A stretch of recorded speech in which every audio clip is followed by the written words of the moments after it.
Hello, I'm Asita Jaywardena, and I will be presenting a sustainable, scalable, and multidisciplinary airway mission, the 10-year experience of Operation Airway. I have nothing to disclose. The objectives include understanding the long-term surgical outcomes of a successful multidisciplinary airway mission. This includes evaluating strategies to facilitate surgical airway teaching in low-resource settings. As of 2017, 1.7 billion children remain without access to adequate surgical care. The Lancet Commission of Global Surgery targeted 80% of all patients to have essential surgical coverage by the year 2030.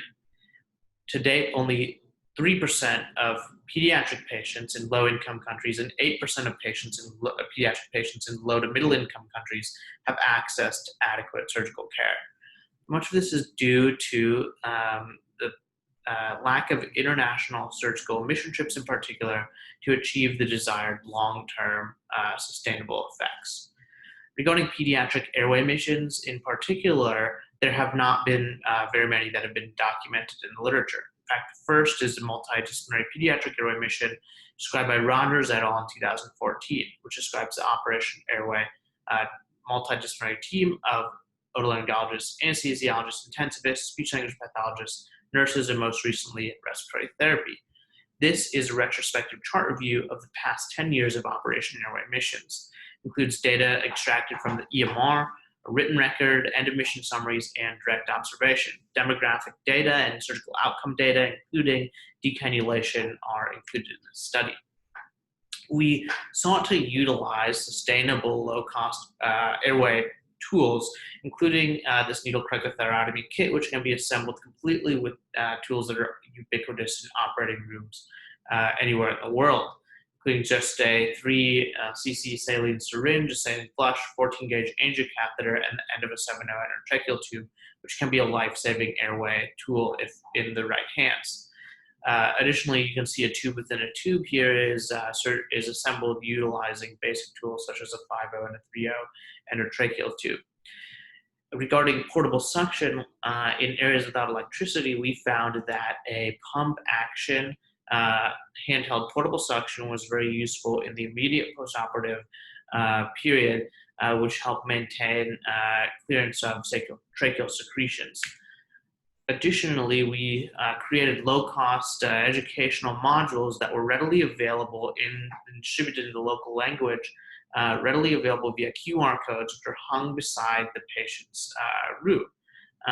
This was targeted not only at the surgical and nursing staff, but also for the parents.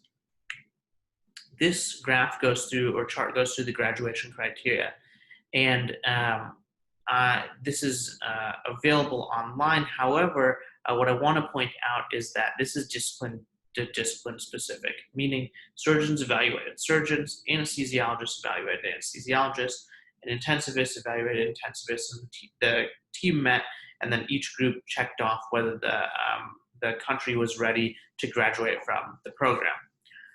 So 135 procedures were performed on 90 patients during 14 consecutive missions. The average age of patients was 7.8 years old at the time of the operation. 63% of patients were male, and we achieved a 0% mortality. This graph table here shows the scope of operations performed.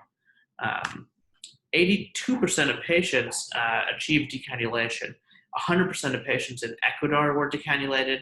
83% of patients in the Dominican Republic were decannulated, a number that, when surgeries done less than a year ago were excluded, drops down to 89%. 71% of patients in El Salvador were decannulated.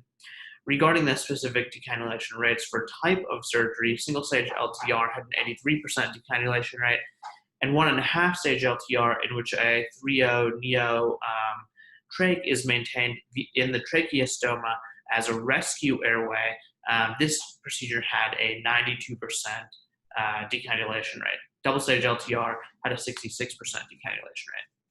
Ecuador graduated from the program in 2014. The Dominican Republic graduated last year in 2019, and El Salvador is currently undergoing the program. We felt that 82% decannulation rate is reasonable given the limited resources available in developing nations. To put things into perspective, El Salvador has a 24% mortality rate for all comers into the PICU.